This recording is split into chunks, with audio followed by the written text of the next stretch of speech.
আজকে আমি মালপোয়া তৈরি করব ঘরে থাকা সহজ উপকরণ দিয়ে নরম তুলতুলে রসালো করে।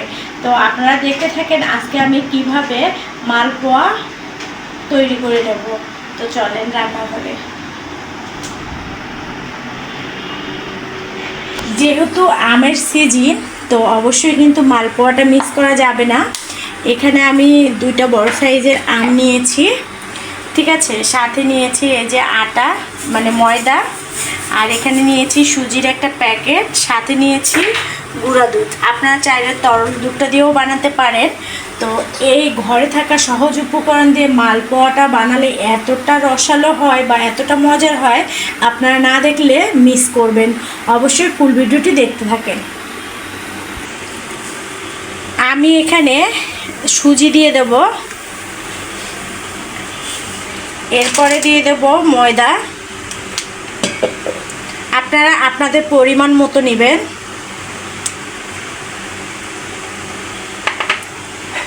এরপরে দিয়ে দেব গুঁড়া দুধ। আমার ঘরে তরল দুধটা নেই, তার জন্য গুঁড়া দুধটা দিয়ে দিলাম। এরপরে দিয়ে দেব 1 চিমটি লবণ। এরপরে দিয়ে দেব চিনি। আপনারা চাইলে আপনাদের ইচ্ছে মতো মিষ্টিটা দিতে পারেন। এখন দিয়ে দেব সামান্য একটু বেকিং পাউডার।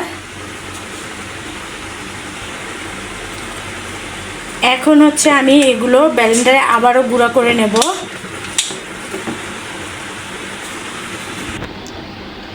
এই তো দেখেন আমার কিন্তু ব্লেন্ডার করা হয়ে গেছে। সুজিগুলো কিন্তু একদম মিহি হয়ে গেছে চিনি সহ। এখন আমি আগে আমটা চিপে রস করে নেব। আর এই তো দেখেন আমটা কিন্তু খুবই রসালো, দেখতেও কিন্তু অনেকটা লোভনীয়।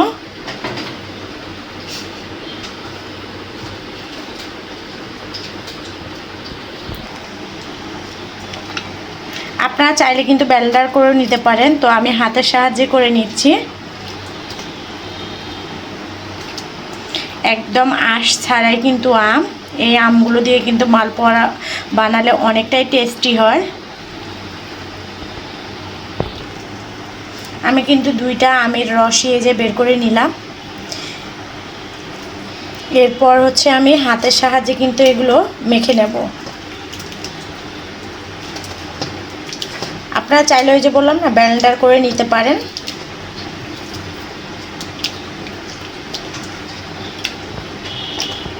আর এই তো দেখেন আমি হাতের সাহায্যে কিন্তু আমের রসগুলো মিহি করে নিয়েছি। আপনারা চাইলে কিন্তু একটু ছাঁকনি দিয়ে ছেঁকে নিতে পারেন।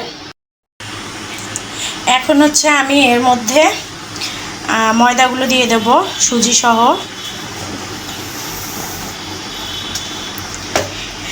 এরপরে আমি একটু গরম কুসুম কুসুম পানি দিয়ে দেব। যেহেতু আমার ঘরে তরল দুধটা নেই, আমি কিন্তু গুঁড়া দুধটা দিয়েছি। আর এই তো হালকা একটু কুসুম কুসুম গরম পানি দিয়ে দিলাম। দিয়ে এখন এটা ফেটিয়ে নেব।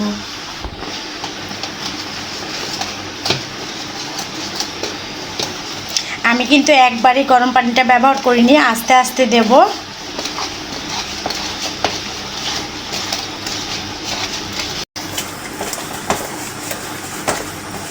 এখন কিন্তু আমি আবারও একটু হালকা করে পানি দিয়ে দেব। অবশ্যই কিন্তু পানিটা কুসুম কুসুম গরম পানি হতে হবে।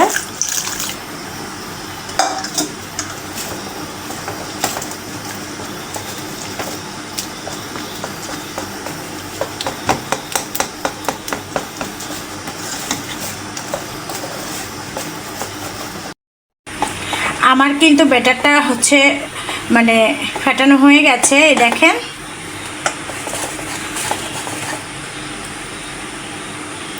এই তো দেখেন আমি একটু সুন্দর ঘ্রাণ আসার জন্য কিন্তু এখানে কয়েকটা কালো জিরা দিয়ে দেব।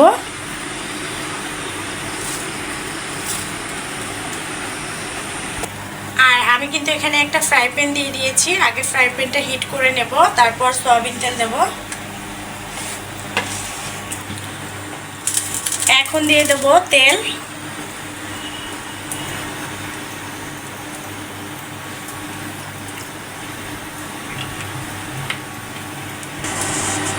এখন হচ্ছে তেলটা গরম হয়ে গেছে, আমি কিন্তু পিঠাগুলো দিয়ে দেব।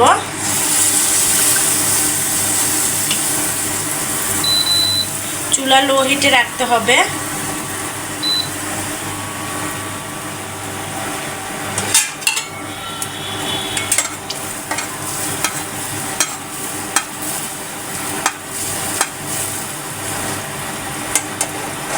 দেখেন কত সুন্দরভাবে কিন্তু ফুলে যাচ্ছে। এরপর কিন্তু আমি উল্টে নেব।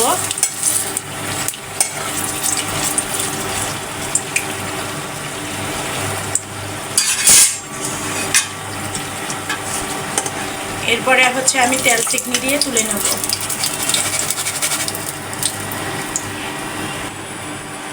আবারও কিন্তু দিয়ে দেব। এরকম করে প্রতিটা পিঠাই কিন্তু ভেজে নিতে হবে।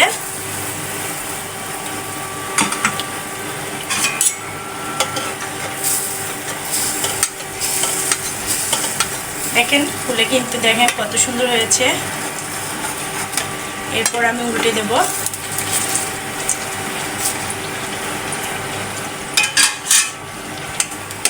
এখন কিন্তু আমি এই পিঠাটাও তুলে নেব।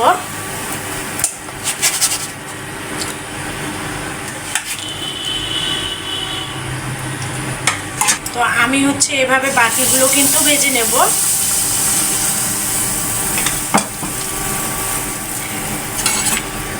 বাচ্চারা কিন্তু এই মালপোয়াগুলো খেতে অনেকটাই পছন্দ করে, আর এই মালপোয়া যদি থাকে তাহলে বাচ্চাদের কিন্তু আর কিছুই লাগে না।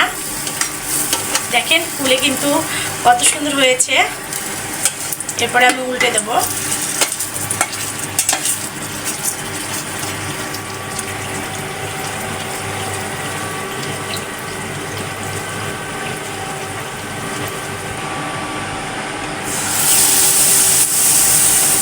আমি কিন্তু সবগুলো পিঠাই এভাবে ভেজে নেব।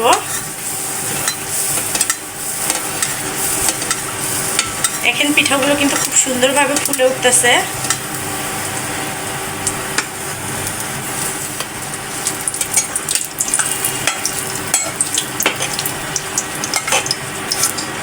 এই দেখেন কতটা ফুলে উঠেছে।